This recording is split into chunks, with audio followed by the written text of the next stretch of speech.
Setelah rujuk kembali karena keinginan Jihan, Sarah dan Dika mencoba untuk memperlihatkan rasa sayang di antara mereka berdua agar Jihan benar-benar percaya bahwa hubungan mereka sudah benar-benar baik. Kisah pun dimulai di suatu hari yang sangat cerah. Pada suatu pagi, di akhir pekan yang cerah di halaman belakang rumah, sebuah keluarga kecil yang baru rujuk kembali sedang bercengkerama satu sama lain.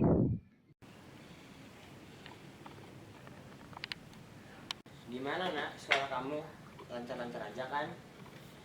Gimana? Nilai pelajaran di sekolah di atas rata-rata semua kan? Iya Pak, Mas, semuanya lancar-lancar aja kok Pak. Mumpung kita lagi ngumpul kayak gini, gimana kita abadikan momen ini? Kita selfie yuk. Oke, bagus tuh Pak. Ya lah. Sudah siap? Sudah Pak. 1, 2, 3, senyum. Coba lihat Pak, hasil foto-fotonya bagus-bagus atau enggak? Ini nak. Wah, bagus-bagus Pak. Aku post di sosmed aku ya Pak. Iya boleh banget.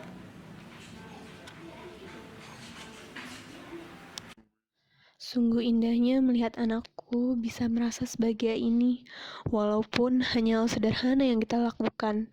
Tetapi senyuman yang terpancar di wajahnya sangatlah terlihat begitu bahagia. Tak ingin lagi aku melihat wajahnya sedih seperti yang kulihat beberapa bulan lalu. Pun flashback ke masa-masa terpuruk Jihan yang membuatnya menjadi melamun sesaat. Ada apa Mak? Kenapa Mama tiba-tiba melamun? Gak ada apa-apa nak, Mama tadi cuma kepikiran sesuatu. Udah masuk jam makan siang nih. Gimana kalau Mama masakin masakan spesial buat Jihan sama Papa? Wah, boleh tuh. Apalagi mama kan jago banget masak. Jadi pada setuju kan? Mau mulai masak ya? Siap, Chef. Di sebuah malam yang sunyi, tepatnya di ruang TV, keluarga kecil ini sedang menghabiskan waktu bersama dengan menonton acara TV favorit Jihan. Setelah waktu menunjukkan pukul 21.00 waktu Indonesia Barat, Jihan pun pamit kepada Sarah dan Dika untuk tidur karena besok ia harus bangun pagi untuk sekolah.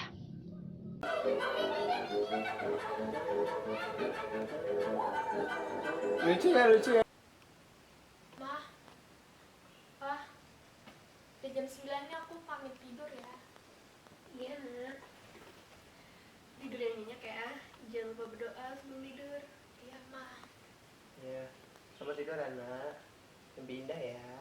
iya Pak.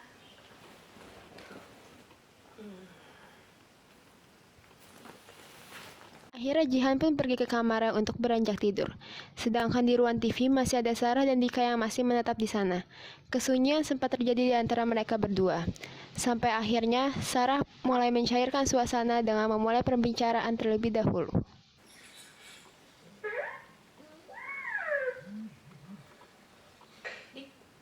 Iya. Aku mau ngomong sesuatu. Mau apa? Dik, aku tahu kita ada di sini di satu atap yang sama, bukan karena keinginan kita berdua, tapi ini semua ujian. Awalnya aku nggak mau membangun suatu hubungan yang lebih baik sama kamu. Yang aku bayangin cuma akan selalu berpura-pura sayang sama kamu di depan Jihan untuk selamanya. Tapi pemikiran aku berubah, Dik. Aku nggak mau kita cuma akrab dan saling menyayangi kalau depan Jihan aja. Yang aku mau kita benar-benar nyoba buka lembaran baru. Aku mau kamu benar-benar bisa memaafkan kesalahan aku dan mulai membangun rasa sayang seperti dulu ke aku. Sebelum kamu ngomong kayak gini, aku udah maafin semua kesalahan kamu. Iya, Sar. Aku mau mulai lembaran baru di kehidupan kita. Udah ya, jangan sedih lagi. Sekarang waktunya kita untuk benar-benar nebus kesalahan kita ke Jihan, oke? Sebelumnya, makasih. Kamu udah mau memaafkan kesalahan aku yang harusnya udah gak bisa ditolerir lagi. Sekali lagi makasih ya, Dik. Iya, ini waktunya kita buat bikin Jihan benar-benar bahagia. Iya, gak usah berterima kasih, Sar. Tapi ada syaratnya. Apaan tuh, Dik? Syaratnya, kamu janji sama aku nggak akan ngelakuin hal itu yang kedua kalinya. Iya nih, kamu bisa pegang janji aku sampai aku dipanggil pencipta. Gak usah bawa sang pencipta, Sar. Hidup kamu tuh masih panjang. Yang aku mau, pokoknya kamu harus selalu ada buat aku dan Jihan ya. Iya nih, aku janji akan terus ada untuk kalian. Kalian harus. Cakapan mereka pun harus terhenti karena waktu sudah sangat larut malam. Dika harus istirahat karena besok ia ada meeting bersama klien perusahaan asing. Suatu pagi yang cukup cerah, Sarah mengantarkan Dika dan Jihan untuk pergi menjalankan tugasnya masing-masing setelah sarapan bersama selesai. Jihan pun berpamitan kepada Sarah untuk berangkat sekolah dan Dika pun berpamitan pada Sarah sebelum pergi kerja.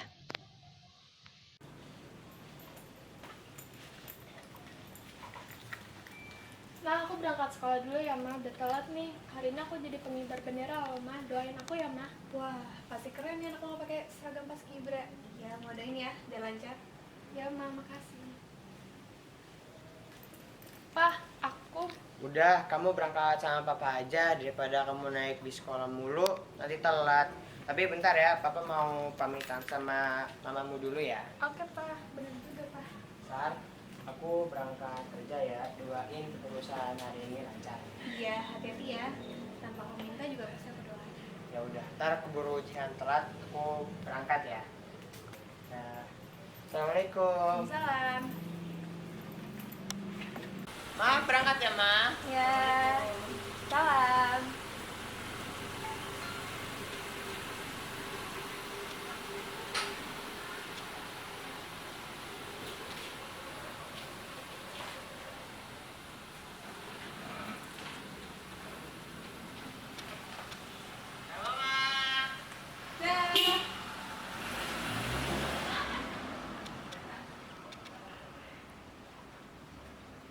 Segera Jihan dan Dika berangkat bersama.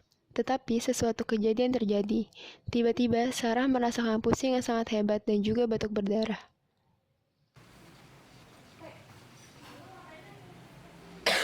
Ya Allah, ada apa denganku? Apa yang terjadi dengan kesehatanku? Kenapa tiba-tiba aku merasa sepusing ini? Muntah darah seperti ini. Sembuhkanlah aku, ya Allah.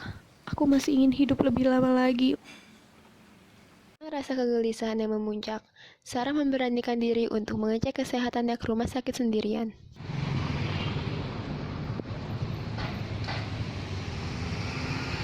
Ibu Sarah, Iya, saya sendiri, Sus. silakan masuk, Bu, untuk bertemu Dokter Asa untuk berkonsultasi. Iya, kan, Sus. Iya, silakan masuk. Silakan untuk Ibu Sarah. Makasih, Dok.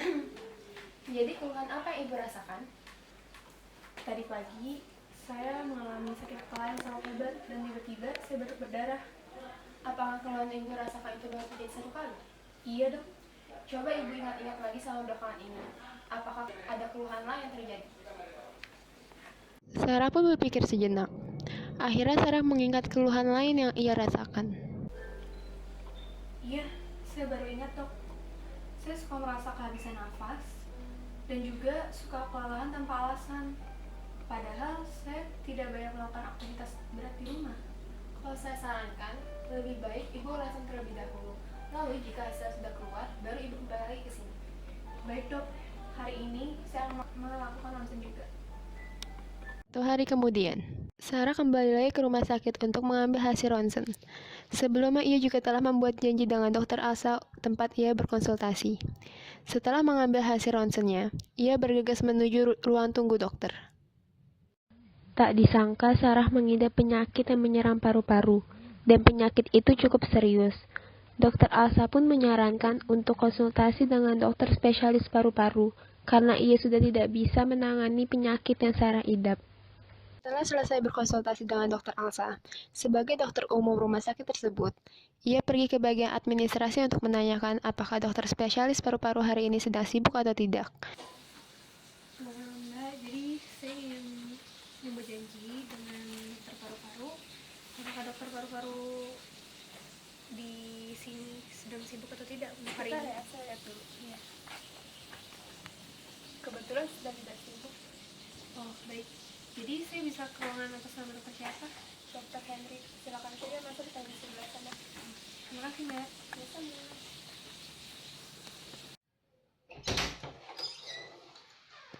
Siang, Dok. Siang. Silakan duduk. Terima kasih, Dok. Ya. Kenapa ini? Jadi, gini, Dok. Saya datang ke sini atas rekomendasi dari Dokter Alfa. Sebelumnya saya sudah datang ke beliau dan beliau mendiagnosis bahwa saya terkena penyakit yang tepatnya ada di paru-paru. Dan beliau sudah angkat tangan, itu sudah bukan kehendak beliau lagi.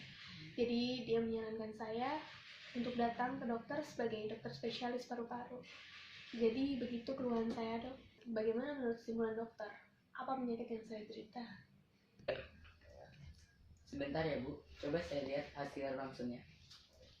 Iya, Dok.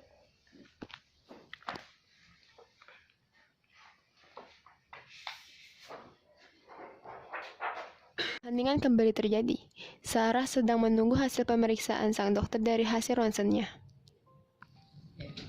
Saat saya lihat lebih lanjut, ternyata Ibu mengalami penyakit kanker paru-paru stadium 3. Dan dilihat dari rekaman kesehatan Ibu sudah sangat terlambat untuk memeriksakannya. Jika Ibu belum memeriksakan ini, cuma 1 bulan lagi Ibu bisa bertahan hidup. Tak ada 1 bulan lagi bagi Sarah seperti petir yang menyambar di siang yang terik. Tak pernah ia duga penyakit yang ia derita separah itu dan secepat itu menggerogoti tubuhnya. Setelah berkonsultasi dengan dokter, ia menanyakan pengobatan apa yang harus ia tempuh, dan pengobatan paling tepat adalah kemoterapi. Ia disarankan untuk memulai pengobatan itu esok hari, jika kondisi badannya mendukung. Sampailah Sarah di rumah. Setelah seharian di rumah sakit, ia tampak begitu pucat. Ia sampai lupa untuk menghidangkan makanan malam untuk anak dan suaminya. Tiba-tiba suara ketukan pintu terdengar. Assalamualaikum, Ma. Ma, bukain pintu dong, Ma. Kita udah lapar nih, Ma. Waalaikumsalam. Iya, sebentar. Loh, kok kalian bisa pulang barengan gini? Iya, Ma. Tadi aku dijemput Papa di sekolah. Oh, gitu toh. Oh iya, Dik, gimana? Kerjaan kamu di kantor lancar kan? Alhamdulillah lancar jaya kok, Ma. Aduh, Mama belum nyiapin makan buat kalian. Enggak kok, Ma. Tadi kita udah makan di jalan. Cuman bercanda doang tadi kalau lapar. Yaudah yuk, masak yuk.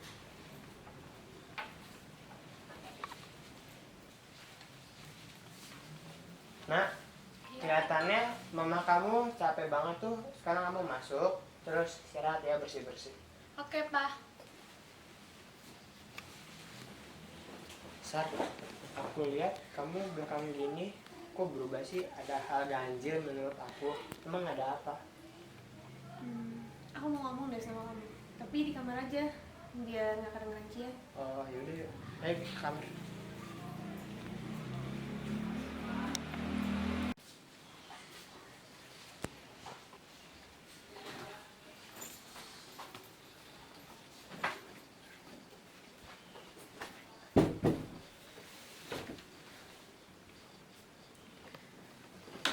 Jadi,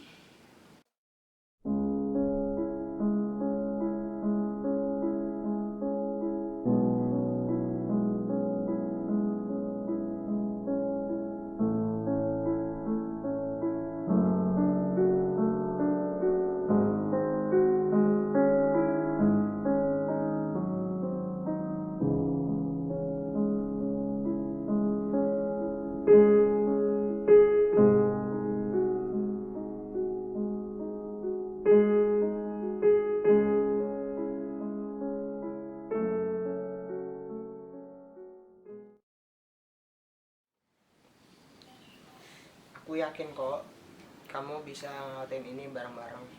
Aku yakin kita bisa ngelakuin ini semua kok.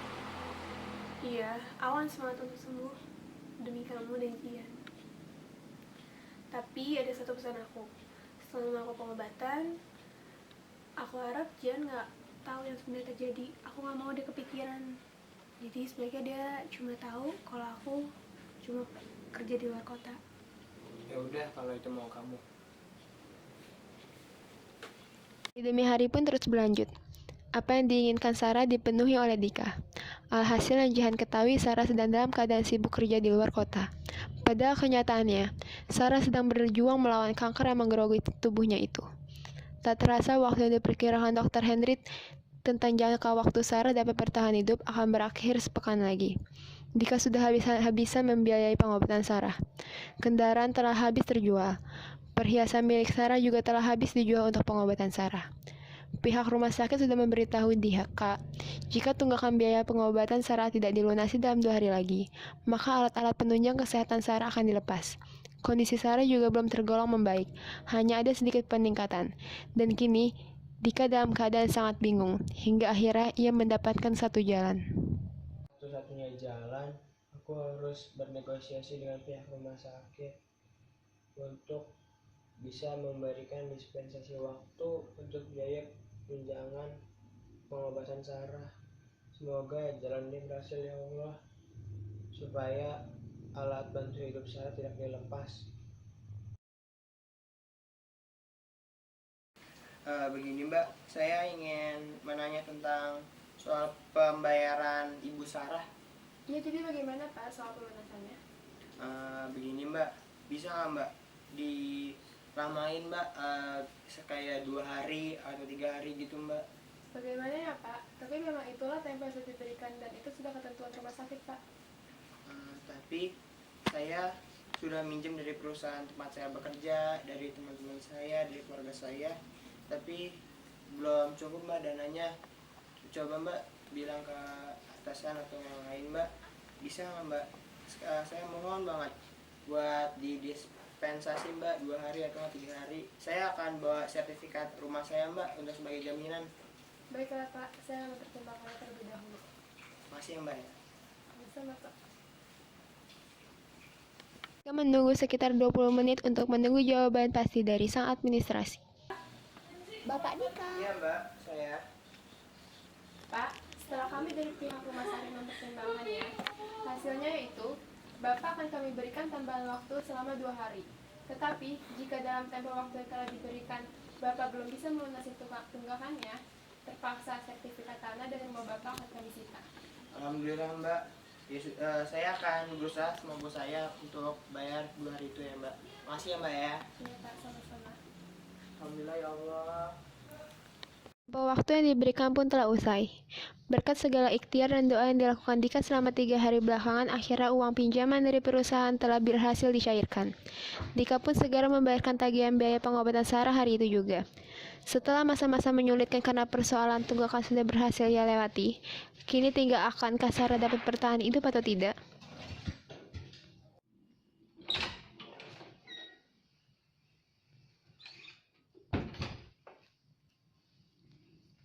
Dokter Hendrik, Iya, bagaimana dok keadaan istri saya?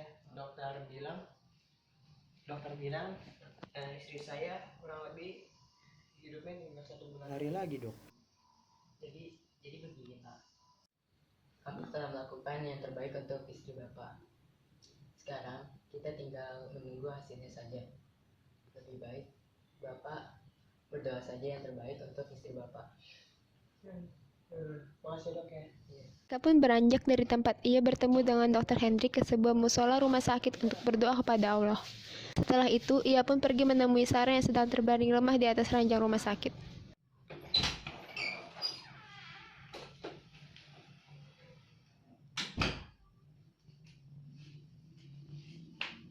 Gimana Sar? Apa sekarang yang kamu rasain? Udah enakan belum? Udah kok. Hari pun telah berlalu. Kesehatan Sarah sangat naik drastis. Dr. Henry sangat tidak menyangka hal ini bisa terjadi. Pagi Ibu, Bapak. Pagi dok.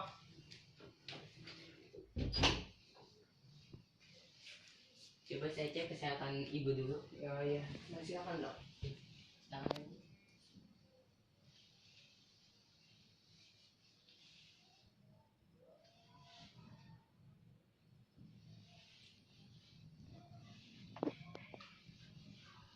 Kesunyian terjadi sesaat saat Dr. Henry memeriksa Sarah. Gimana dok?